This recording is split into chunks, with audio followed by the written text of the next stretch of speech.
about digging inside and figuring out what are the things that control every thought, every feeling and emotion of your life. If you ever wanted to make a change, you wanted to lose weight, you wanted to transform your relationship, you wanted to make a shift financially in your life, and you find yourself making progress but pulling back, or never really even getting started, just being excited about it for a while, talking about it but not really following through, then there's something there, something that affects the way you follow through, something that affects the quality of your life. And I'm here to tell you there's two things that control everything in your life. Every thought, every feeling, every emotion, every action you have in your life. What you're wearing today, whether you're going to turn this off within a few minutes or whether you're going to stick with me here for 2 or 3 minutes, is all controlled by two things: your beliefs and your values.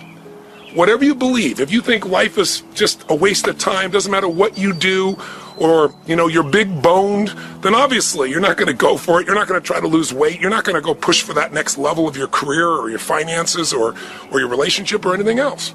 Beliefs control us, but so do our values. Some people, value just kicking back. Some people value making it happen. Some people value their family the most. Some people value love. But you know what the real challenge is? When we have values in conflict. When you really want to make a difference in the world, or you really want to do well for your family, or you really want to do well financially, but simultaneously, you don't want to upset anybody. You want to be totally honest, and you want to make everybody happy. When we have conflicts between what we want and what we think we can have, or you have a goal of what you really want to make happen, but then you have this other belief inside that says this damn stuff never does work. Those inner conflicts are what keep people from using all of their energy. It's kind of like taking 2 steps forward and 3 steps back. People who succeed in any situation have a pattern of what they do to succeed. And it doesn't matter whether that person is succeeding in a business context or in a relationship context. Doesn't matter what the environment is. The fundamental lessons or laws for succeeding are very, very basic. So if we're looking for the ultimate success formula, the very first thing we'd have is you'd have to know what you want, which we call know your outcome. If you're going to succeed at anything, it's hard to succeed, hard to hit a target when you don't know what it is. And as simplistic as this sounds, do most people really know what they want? What do you think? Yes or no? At least not consciously, they don't, right? And so it's going to be very, very difficult to achieve what you want when you haven't defined it. But this is going to become a question we're going to want you to ask yourself a lot. What is my outcome in this situation? I even have a time management system that I developed. It's really a life management system, which we call OPA, because the first O stands for what's my outcome. Because you can come up with a question like, what should I do? And you're going to end up with a long list. But as you do all these things, what will happen is you can cross everything off your list and still be unfulfilled and not really achieve anything that matters. So you'll say, what's my outcome first? Then you begin to decide what you need to do to get the outcome. So in this case, we want to say, what's your outcome? You want to make it a habit to ask this question a lot. You're in the middle of a conversation. Stop yourself if it seems to be going nowhere and say, what's my outcome here?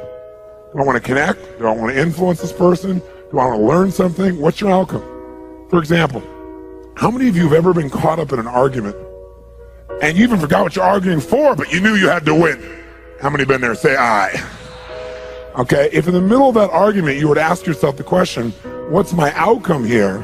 I guarantee you your brain would say, well, my outcome is not to fight, my outcome is to resolve this. And as you get clear on what your real target is, your behavior will change automatically. So very, very few people know what they want. And the more clear you can get about what you want, the more you can really achieve. So right underneath this is the subset of number one, still number one, just like clarity is power. Clarity is power. The more clear you can become about what it is you really want, the more power you're going to have. Because your brain is like a servo mechanism in a bomb, as an example. When they send a missile out, it has a servo mechanism. It knows what the target is, and when the target moves, it follows it. Well, your brain is very similar. When you decide exactly what it is you want, you start picking up information that you never would have picked up before consciously.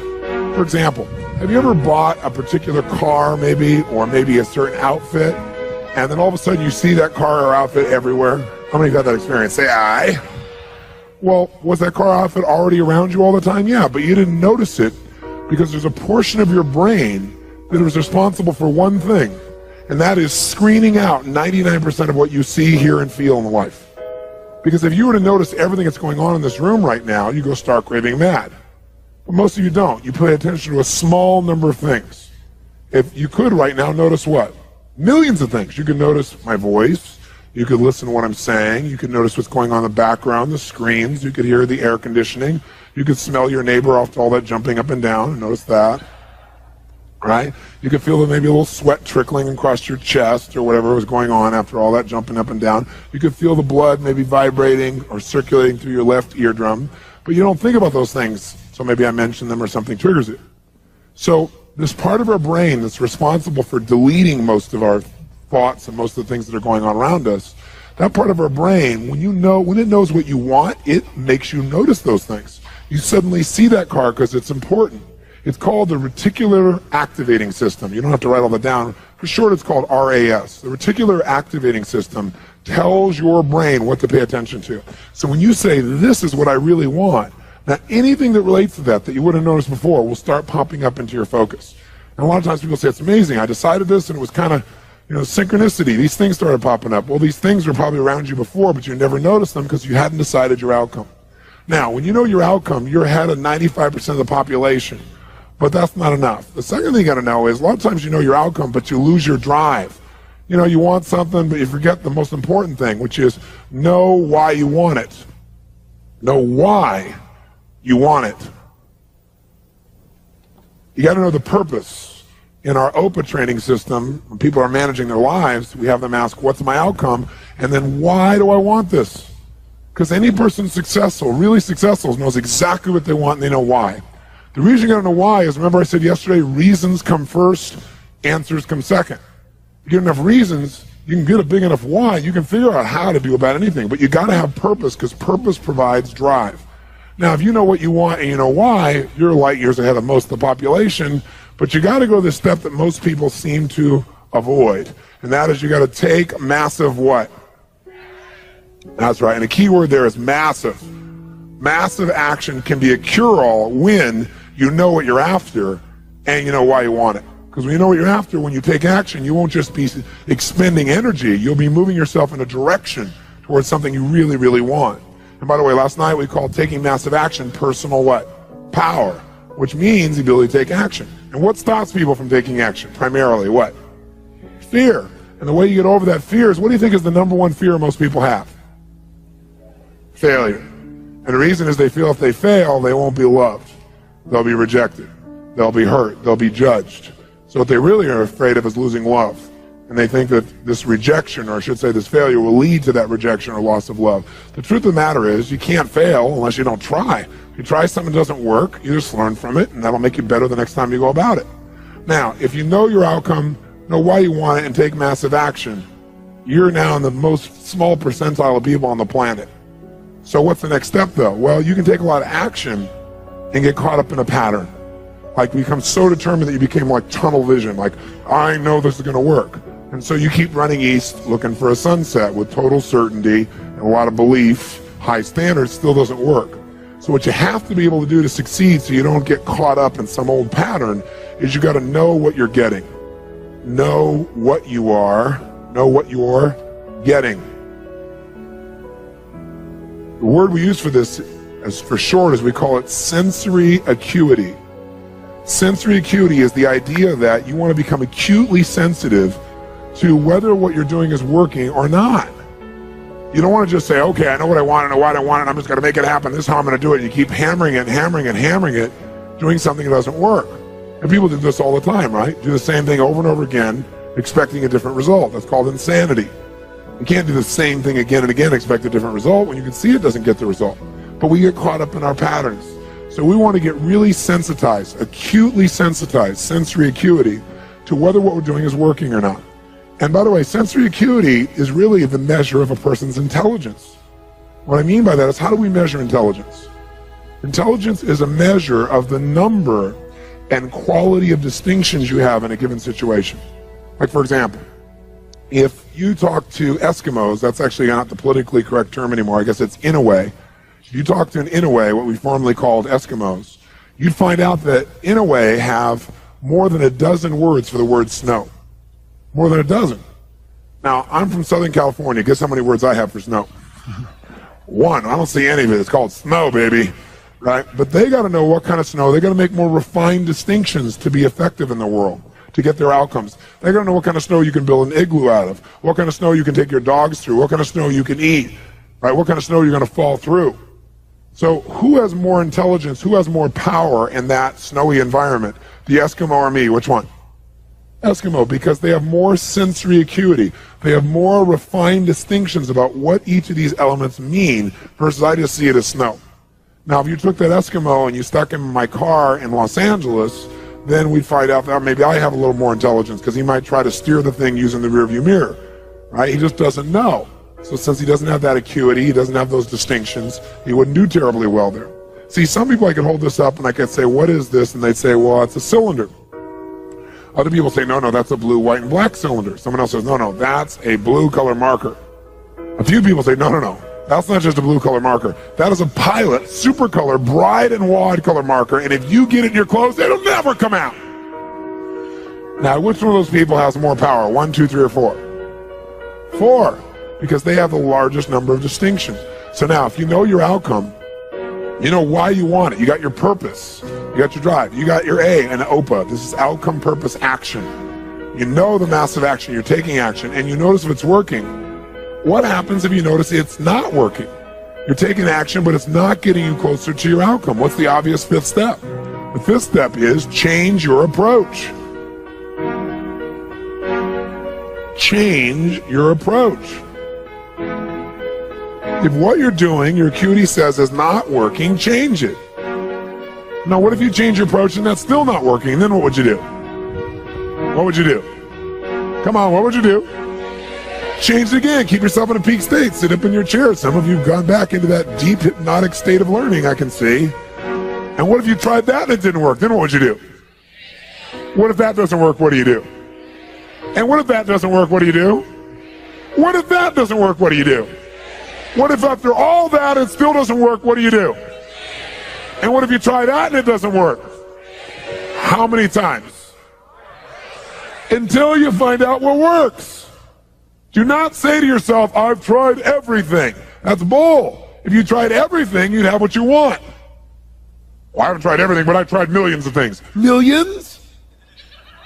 Number them, name them. Well, maybe tens of thousands. Tens of thousands? Name 1,000. Well, maybe 100. Name 100. Well, maybe I did these 2 things over and over again that don't work. Okay? But when we start saying, I've tried everything, we tend to incant that, don't we? We make it an incantation, and then we believe it. And since we think we tried everything, we just give up. That's garbage, not true. Hey, let me ask you a question. How long would you give your average baby to learn how to walk? You know, before you shut them off and didn't let them try anymore. You know, what are you, crazy? My kid's going to keep trying until he or she walks. Magic formula. No one, almost everybody in the whole world walks. Okay? So this is the ultimate success formula. It comes down to knowing what you want, why you want it, taking massive action, know if it's working, and simply changing your approach until you get it. That's it. Anyone who succeeds does this. They may not call it Robbins' ultimate success formula, but I guarantee they did it. I mean, corny example. Thomas Edison, these lights in here. Did this guy know his outcome, yes or no? Yes or no?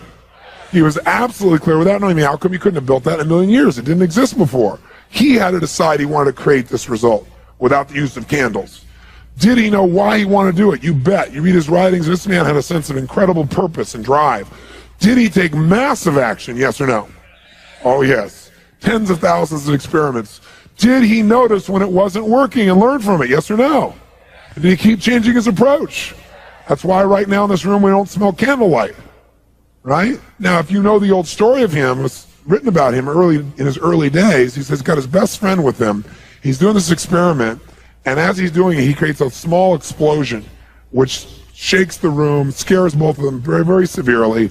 And then at the end of that, he gets up, and his friend is totally shaken, freaked out. He pulls out his journal, and he starts writing. And his buddy says to him, "What's the matter with you? Insane? You almost killed us. So you're going to wait till you have 10,000 failures before you give this stupid idea up?" And Edison's response to him was, "I didn't have a failure there." He goes, "That's your 9,999th failure." He said, "No, it's not." He said, "I discovered the 9,999th way not to invent the electric light bulb. But I did discover how to create a small explosion which may be useful in the future somewhere else." Interesting, right? Because he understood what this process was. Hey, did Bruce Springsteen use this? Do you think he just went out and used his gravelly voice and said, hey, baby, born to USA, and everybody went, yeah, you're it, man? Is that what happened? No. What really happened, if you know his story, was that all the agents and people who went to try and book with said, just play the guitar and keep your mouth shut.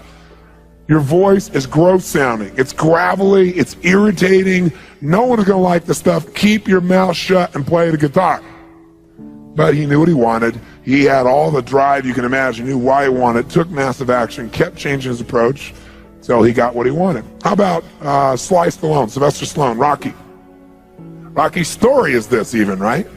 But Sly's is too. Sly's a good friend of mine. And when I first met him years ago, he's listening to my tapes and stuff, and he invited me over for dinner. We started talking, and I said, you know, I've heard your story from other people, but I really love to hear it from the horse's mouth. I don't know how much is mythology, you know, urban myth, and how much is true. So he told me his whole story. He said the essence of it, though, was, he said he knew his whole life what he wanted to do since he was very, very young. He wanted to be in the movie business, period. I mean, not just TV, movies. And he said why was, for him, it was a chance to have people not only escape, but to inspire people. And by the way, that drive is what made most of his movies, inspire people to what they're capable of, to overcome unbelievable obstacles, because in his own life, he felt like he did that. When he was born, he was pulled out by the forceps. That's why he looked the way he did. That's why he talked the way he did. And he said, so I really want to do that. And he said, I knew why I wanted to do it, and I wasn't willing to settle for anything else. And he said, what happened was, I went out to try and get jobs, and it's not like I went, hey, Adrian, they went, you're a star. It didn't work out real well. They looked at me and said, hey, you're stupid looking, do something else. You know, what is it talking like this? There's no place for you in that stuff. You're never going to be a star in the movies. You're insane. No one's going to want to listen to somebody who looks dopey and talks out of the side of their mouth, right? And he got no after no after no after no. He said, I was thrown out more than 1,500 times of agents' offices in New York. I said, there aren't 1,500 agents in New York. He said, I know. I've been to them 5, 6, 7, 8, 9 times. He said, remember one guy, I went in there and I got in there at 4 o'clock and he wouldn't see me, so I stayed there and I would not leave. I stayed overnight. They came back the next morning, I was still sitting there. He said, that's how I got my first job. The guy said, fine, come in here. And he sat down and he went through this and he gave me my first movie. I said, oh, really? I thought Rocky was your first movie. He said, no, this other movie, I'd never heard of it. I said, well, what character did you play? He said, well, I was in it for about 20 seconds. I was a thug that somebody beat up. He said, because they made me feel like, you know, people hate your guts. You getting beat up will be a good thing. And he did like 3 movies like that. Never got anything. Kept going out. Rejection, rejection, rejection. So finally he realized it wasn't working. So he changed his approach. He said, I was starving, by the way. He said, I couldn't pay for even to have heat in my apartment. My wife was screaming at me every day to go get a job. I said, well, why didn't you? He said, because I knew that if I got a job, he said, I'd get seduced back and I'd lose my hunger. He said, I knew that the only way I could do this is if it was the only choice, if I burned all other bridges. Because if I did a normal job, pretty soon I'd be caught up in that rhythm and that stuff, and I'd feel okay about my life, and I feel like my dream would just gradually disappear. He said, I wanted to keep that hunger. That hunger was the only thing I thought was my advantage. He said, my wife didn't understand that at all. He said, we'd have these vicious fights, and he said, it was freezing, so I was broke, we had no money, and he said, so I finally went to the public library one day because it was warm. So I didn't want to read anything. So I went in, New York Public Library. He said, I was hanging out there, and I sat down in this chair, and somebody left a book there. And he said, I looked down at this book, and it were the poems of Edgar Allan, stories of Edgar Allan Poe. And he said, so I started reading it, and he said, I got totally into Edgar Allan Poe. And he said, I know everything about it. He goes on for another 20 minutes telling me about Edgar Allan Poe. He knows everything, how he died, what it was about, what really happened. And I said, well, what did Poe do for you? He said, Poe got me out of myself. He got me to think about how I could touch other people and not worry about myself so much. And he said, it made me decide to become a writer. I said, just imagine Rocky the writer, right? And he said, so I tried to write a bunch of screenplays, nothing worked, I was totally broke. He said, I didn't even have $50. And he said, and finally, he said, I sold a script. It was called Paradise Alley. He said, it's a movie I made many years later, but I sold it. And he said, I sold it for $100. He said, but $100 was a ton of money, man. I was so thrilled. I thought, I'm on my way. But it never led to anything. And he said, so finally, he said, I kept going and going and going. He said, finally, we were so broke. He said, I hawked my wife's jewelry. He said, Tony, there's some things in life you should never do. He said, that was basically the end of our relationship. She hated my guts so much. He said, now we were so broke, we had nothing, no food, no money. And he said, the one thing I loved most in the world was my dog. He said, I love my dog because he gave me unconditional love, unlike my wife. And he said, so what happened was, though, we were so broke that to survive, I couldn't even feed my dog. So I went to a liquor store. He said it was the lowest day of my life. And I stood outside the liquor store trying to sell my dog to strangers. He said, I tried to sell my dog for $50.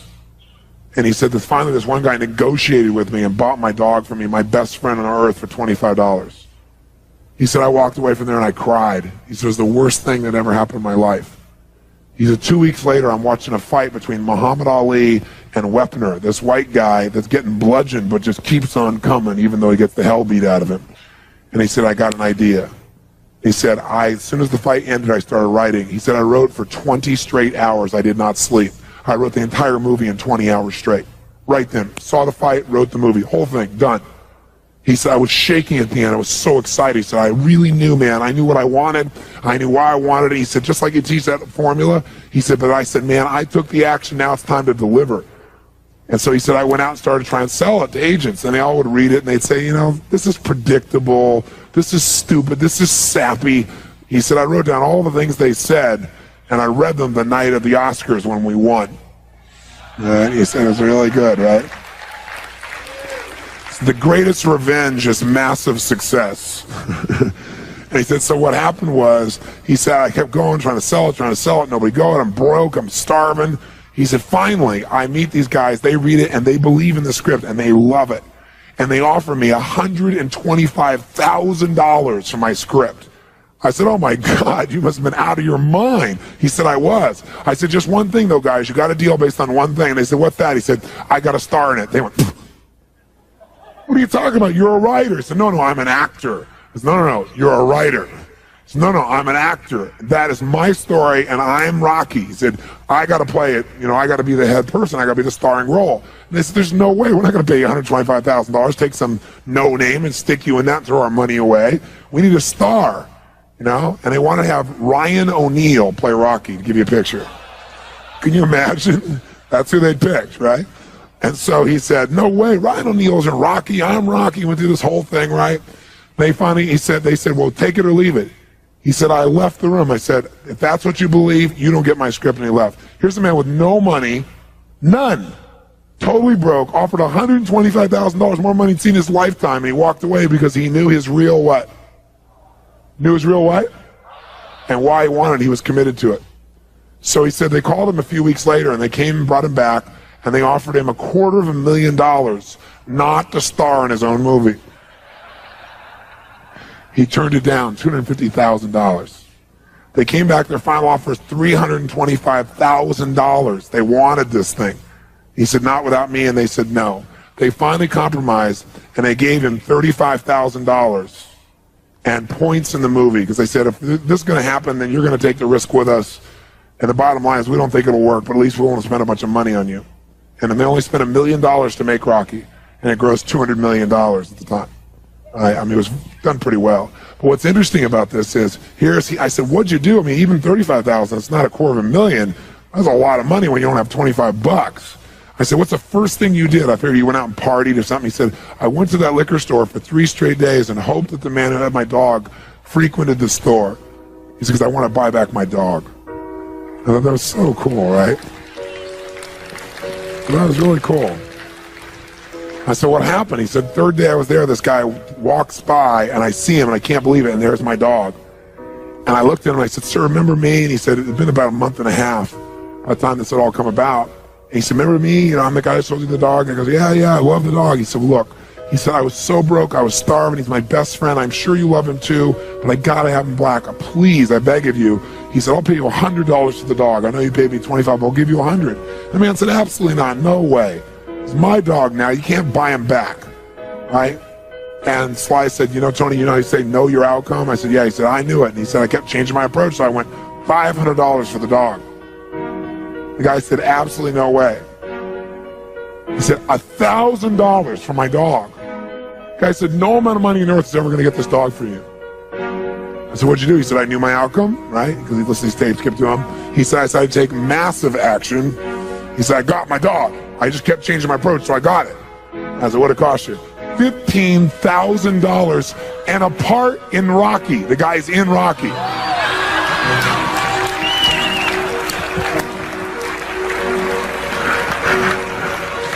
You know that dog in Rocky, Butt Kiss?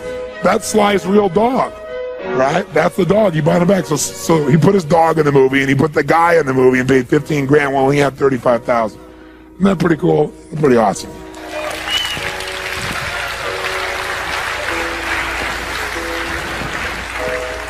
So there's always a way if you're committed.